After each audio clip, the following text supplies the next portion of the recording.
Timeout called by Georgia Southern. With 4.4 seconds left, can you believe this, Coach? The Eagles are not yet finished. All right, you got 4 seconds, Matt. Would he consider fouling somebody before they could get? You're talking about Auburn, of course, yes.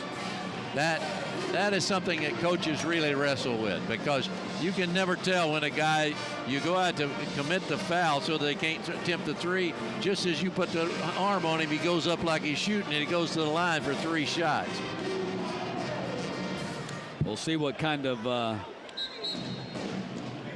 decision Tony Barbie has made here. I wouldn't foul.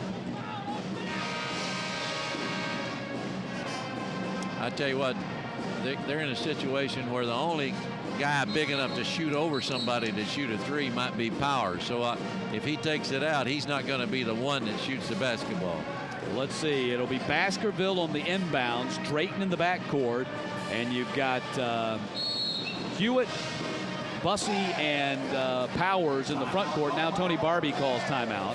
They've got 3 pretty good shooters. Hewitt and Bussey in particular, very strong three-point shooters in the front court trying to get a pass. The ball looks like it would be coming into Drayton, and Drayton's responsibility is to make that second pass and get them in position where they can launch something before the buzzer. The funny thing about that was Willie Powers was in the dead corner. Now, they had the middle totally open so that they get the dribble freed into there, and if it's defense sucked, they might get a chance for a kick and a shot. But I tell you what, with 4.9, you don't have a heck of a lot of time to make a pass after you dribble 3 or 4 times. It'd be interesting to see what type of set that he comes out. Willie Powers was on the far end of the floor on the setup that time. The guys that were taking the ball out were guys that are pretty good free throw shooters. Auburn trying to improve to 9-3 on the season and 8-0 at home. They'll have one more non-conference game. They've got Bethune-Cookman coming up on Monday, and then the Vanderbilt Commodores, their SEC opener, coming up on January 7th. If you have a lot of faith and trust in your players as passers, some coaches will throw this ball to midcourt and call a timeout. But I don't think they're going to do this. They're going to dribble. They're going to try to hit something on the dribble, and they're set up in that same type of setup. Somebody's got to come to the ball, because they may not let Drayton. They're going to let Drayton catch it because they don't want him to catch it ahead of them.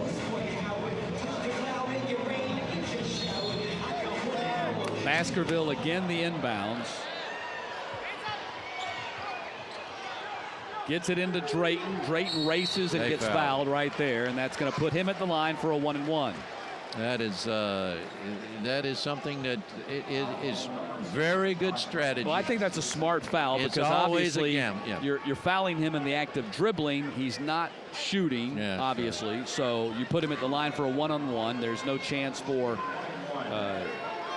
that he's being fouled on a 3-point shot. Now Drayton is going to try to hit the first and miss the second. Now, if he had a timeout. This is where you really wish that Eric Ferguson was in the ball game, because he's the guy that could maybe go up there, up over everybody else. Now they put Tyrone Brown some length in there to try to jump up and get a rebound. Watch the 2 guys running from the outside, Brown and Hewitt. After the ball goes up, they're going to go with 5 people, and go up on the back doesn't make a bit of difference. Oh, he makes it. He did not want to do that.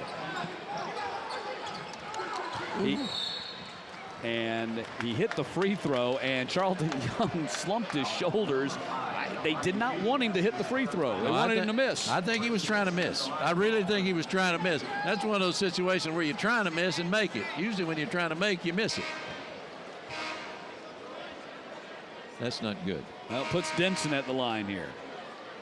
Well, I tell you, the only thing that you can do is a home run type play, a full court throw to get a basket should they miss it. Now the key right now is, would you just miss this thing and let the time run out? No, I try to hit my free throws. I see if you gamble like that. I know. It's a 1-1. I try to hit both my free throws and take my chances with a 3-point lead, and then trying to convert with 1.6 seconds. I would hit one and miss a second. I would not do that, Coach. Matt Stewart is not going to foul. All right, he makes it. Now this, if he makes it, it's a good thing. Well, they bring Waddell in the ball game. Little used Chad Waddell, who's played only 5 minutes the entire season.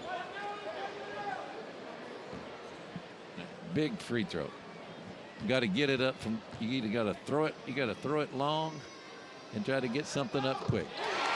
Well, they get an inbounds with 1.6 seconds, needing a 3 to tie. And Waddell, they bring him in. They bring him in for the inbounds. Obviously, he's their specialty guy at throwing the baseball pass. Heaves it down there to Tyrone Brown, and that'll do it. That wouldn't have helped him anyway. It would have left him 1 point short. He had to throw it out. He had told him to do that, but it didn't make any difference. The young man is a freshman, and he'll learn from that situation. This is a great comeback win for the Auburn Tigers. Tigers now 9-3 on the season. A week out from their SEC opener, they beat Georgia Southern. Now for Sonny Smith and the entire CSS crew, I'm Matt Stewart. So long from Auburn. Texas State and Houston coming up next.